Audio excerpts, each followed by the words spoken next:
Վաղ պատմությունը կարող է մեր ախվերանի կարգենդատավոր մեզ դատելու համար։ Արդար եղիր, եղիր արդար, քանի որ քարթարությունից առաջին շահողը դու ես։ Աշխարհում դեռ ոչ ոք չի փոշմանել արդար լինելու համար։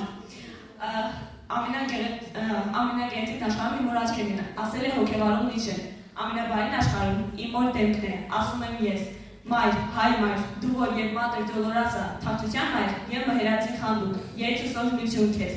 Մայրը թեև մահանում է, սակայն նրա սիրտը շարունակում է բաբախել իր ծնունդների համար, եւ նա մահանում է վերջապես այն օրը, երբ իր վերջին ծնունդն է մահանում, ասում էր մայրս իր խանդատանքի ժամերին։